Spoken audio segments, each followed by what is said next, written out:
Hi, this is Michelle Capobianco. I'm the CEO of Pancreatic Cancer Canada, and you're listening to our podcast, Unapologetic. Today we're speaking with Jenny Guittard, who is a 46-year-old nurse. She's actually an oncology nurse living with stage 4 pancreatic cancer. So good to see you again. How are you doing? I'm good, Michelle. Thanks so much for having me again. You look beautiful. You really, really do. You look Th- fabulous. Thank you. I'm feeling really good before I venture into a new chemo protocol this Wednesday. So I'm feeling stronger, and everyone tells me that I look the best that I have in this 4-month journey. So yeah, it's definitely a nice change to have energy and to look good and feel good. It just changes sort of has a big impact on your mental health as well. Oh, I bet it does. I Mm-hmm. bet it does. And that's why making sure that the hair looks good, the clothes, the color, I bet it all really helps you, how you feel about yourself. My previous colleagues and nurses that look after me say that I walk in quite dressed up for chemo, but I always think look good, feel good. So there's an ongoing joke about what outfit am I going to wear next time. I think, you know what? I think that's fabulous. I think Yeah, it's fabulous. Clothing I think for women especially, can be a bit of an armor, yeah, and it protects us, and it lets us sort of send a message about who we are and what we're feeling like. So yeah. good for you. Last chemo, I wore a shirt that said "I've got this," so it was kind of poignant. Good for you. You know what? When I was going through my surgeries and my radiation, I had a big sign made that said "fuck cancer." And Oh, I literally propped it up everywhere I went. I propped it up against the radiation machine. I yeah. just put it everywhere I possibly could. Yeah, well, I've got. Yeah, I should have had it on here, but I've got a little Wonder Woman. She comes with me everywhere, so she's propped up on my table for each chemo and each test or scan. So yeah, she goes with me everywhere. thank goodness. So you mentioned your vlog. Do you want to talk a bit about your decision to do this? Yeah. A decision I'm sure that didn't come easily. And what are the good, the bad, the ugly that hmm come from it? So originally, I was on high pain medication, and I was trying to stay out of hospital. I probably should have been admitted because I was quite sick in the beginning. The pain medication made it difficult for me, memory wise, to make decisions. I obviously, being a nurse, I wanted to be involved in my care, and I knew sort of what resources were accessible and what I needed. And so originally it was just more of a diary for me to keep track of the journey because there were so many appointments in the beginning. I had about 8 doctors at once. I went from nobody listening to me to poof, everything happening all. So in order to keep track of it in my mind, I started just videoing and talking and doing a diary. And then you know, as my medication sort of decreased and I was a little bit more lucid, we'll say, I decided that this is a journey that is unique, and I hold a unique perspective, like I said, as a nurse, and potentially that I could help other people just from my experience and my knowledge of chemotherapy. So I decided to create my vlog. It's Jenny's Pancreatic Thrive Path. And when I had my initial consult, obviously there was a lot of doom and gloom in terms of prognosis, the statistics. In research, it felt like it was an older disease that did not have good results. And as I mentioned, I was coming in quite healthy with no other, comorbidities or previous. I'm not a diabetic. I'm not obese. I don't, as far as I know, have any family members that had um, pancreatic cancer. I didn't have recurrent pancreatitis. I don't smoke. I don't eat a high diet in fat. And so it was interesting. And I wanted to see what else was out there because a lot of the stuff that I looked at was not positive. So it was surprising to me, though, the positive impact that it had. And even at my own cancer center, there were two patients that are younger than me that reached out through their physicians and contacted me, and they said that my vlog really helped them when they were starting their chemotherapy. And so that was really important to me. I was ironically Nurses Week, plus I'm on short-term disability. Unfortunately, I'm not able to work, and that was really hard for me, and I was feeling kind of um, it wasn't it, but forced retirement. And so in being able to talk to other people and help them with, just they had questions about chemotherapy side effects, or did I have a PET scan? Did I have an MRI? What did it entail? Those types of things. The feedback that I got was that I was really able to help them and comfort them. So that made me feel good. And it felt like I was still, had some purpose and was still nursing. Were there misconceptions that people came up with on your blog or in your everyday life that you've had to sort of set people straight about the disease? Not necessarily the disease, but people sending me, information that perhaps isn't helpful for other cancers that does not apply to me. And so from the get go, I've been pretty good at setting my boundaries. Unfortunately, I had, being a nurse and being treated at the cancer center where I worked at, all of my colleagues had to find out right away, probably sooner than I would have normally announced, something like a serious disease, because my file was going to come across their desk. So I sent out an email with the approval of my manager, as well as the guidance of my physician, just asking for people to respect my privacy, because it was going to be difficult in terms of coming in as a patient versus a nurse. And I didn't want people saying, "Oh, what are you doing here?" I wanted it to be upfront. So from the get go, I really set my boundaries and said, I don't want to talk about cancer with everyone unless I bring it up. Hugs and smiles are welcome, but you will be seeing me in the hallway in a different capacity, and I will be in the chemotherapy area. Um, on my vlog, I've been, again, setting boundaries, stating, positive comments only. I think the more I opened up, it felt like people felt that they could send me, the latest and greatest mushroom tea that's worked for, curing a colorectal patient's cancer. And so there was kind of a 2-week period where I was getting a lot of information that wasn't helpful and was stressing me out. And ironically, the last person to send it was my brother. And, that was really upsetting to me. And he was trying to be helpful. And I knew none of it was of any malicious intent, but I had to at that point kind of curb and say to people, like, I've got a plan with my physicians. This is what it is. I'll update you as we go. And since that time, it's been a lot better, and I haven't received, information that, wasn't helpful. And what platforms are you on? Um, Currently, my vlog is on Instagram, and I do have a personal account that is separate, but it's Jenny's Pancreatic Thrive Path is my main one in terms of my pancreatic cancer journey. So I have, I talk about my chemotherapy. I have other educational information on there. I have some feel good stuff just for fun. So it's a little mix of everything.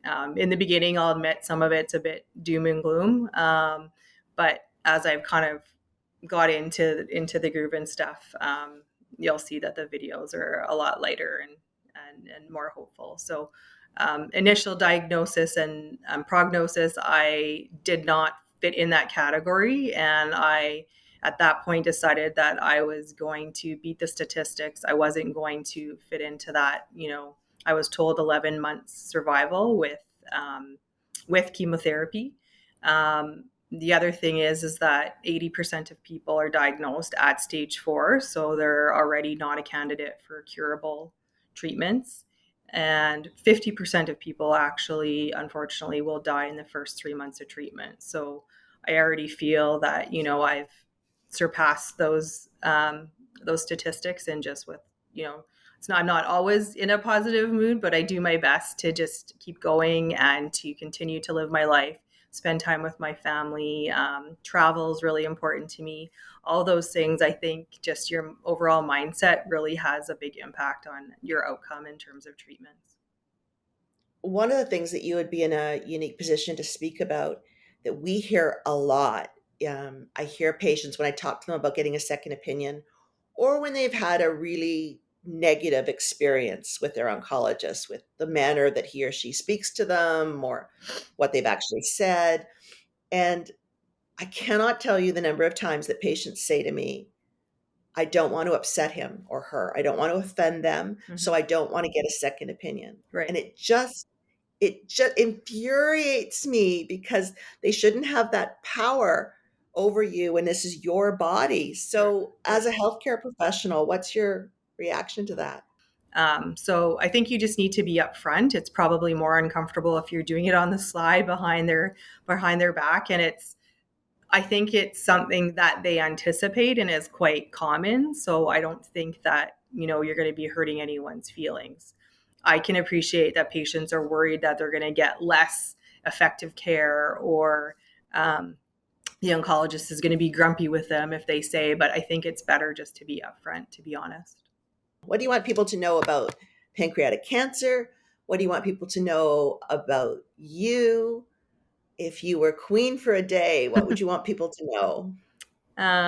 So in terms of what I want people to know about pancreatic cancer, I want them to know that it's extremely difficult to diagnose. As I mentioned, that 80% of people are diagnosed at stage 4. We don't have appropriate screening tools like we do in other cancers like colorectal or cervical. Just, in the last 70 years, the rates of cervical cancer have gone down by 40% just because of the simple pap smear test. But we don't have that testing for pancreatic cancer. So it's really important for funds and research to go to that avenue so that we're catching pancreatic cancer sooner. In terms of myself, I'm definitely not going to be defined by my disease. I'm not going to be one of those statistics. I'm going to forge my own path, and I want to continue to thrive and live life despite my diagnosis. If I were queen for a day, I would have a cure for pancreatic cancer and it wouldn't exist, honestly. And just added supports for people. Like if I didn't have my vlog and all of it's very interesting how connected we've become, and and talking to other people, I'm like, oh, I'm talking to her in the UK. I already know who they're talking about, so we've become a quite a tight knit group, and I can't say enough positives about it. Social media can have negatives, but really, I've taken so many amazing things and met such nice people wanting to send me care packages. And one lady just lost her mother in April, and she's sending me things and cheering me on, and so we've bonded that way. And yeah, I can't say enough good things about it. When this is behind you Hmm. and you are moving on with your life and you are back at work, how will you nurse differently? Definitely, and I've shared this with my colleagues. Scanxiety is a big thing, and whether or not patients didn't talk about it, or I didn't give them the opportunity to, I think it's really important to verbalize and really prep people prior to scans, because it is an extremely stressful situation, and it can completely change the path of their treatments, really impact your mental health, and it's something that I noticed that the appointments are so fast and you're dealing with all the other side effects, that was something that we never really addressed. But for me in this entire journey, it's been one of the biggest surprises and pieces that I didn't realize. Definitely advocating for those support groups and mental health, like Wellspring is something that, I mentioned is underutilized, and I probably didn't encourage it enough or educate people enough on the resources that were available. So just making that more well known to patients, I think, is really important, like you mentioned. So those are Excellent. two of the biggest takeaways so far that I've found. There's that whole range of comments that people love to make, like you're strong, you're brave, Hmm. you're young, Oh, you're gonna be just fine. it's too bad you're so young. That's the one that kind of bothers me the most. What do you say to them? What do you wish you could say to them? I often say I'm older than I look. I said my mother, I was blessed with good genetics. Um, yeah, so I'll try to kind of make a joke about it, and just say, yeah, unfortunately, there's people of all ages here, and we're all just trying to get through this, and hopefully we can support each other. So I kind of just try to flip the script. Good for you. Good for you. And tell me about your dog and what having a dog back in your life again feels like, and the like unconditional love that you get to have and receive. Yeah, for sure. as I had mentioned, we had just adopted in the last 6 weeks a 7-year-old West Highland Terrier named Penny. So we've got double trouble, Jenny and Penny. And she is just, we had an instant bond, and I can't describe it. It's just surreal, and it feels like someone brought her to me. I know that sounds kind of hokey, but we instantly bonded. And like when I was not feeling well on chemo days, she would just lay with me and know that, I wasn't going to throw the ball for her. She wasn't her active self. She let me laze around, and then, when it's time to get up and get moving and walking, she's, encouraging me also that way. So to stay active and just to like live life. So that's been really amazing. And just all the cuddles, and I envisioned having a dog to cuddle with. And my partner is traditionally no dogs in the bed. Well, she weaseled her way after day 4, so when she's still in the bed sleeping with Good us for at her. night. So yeah, she won him over and has him wrapped around her little finger.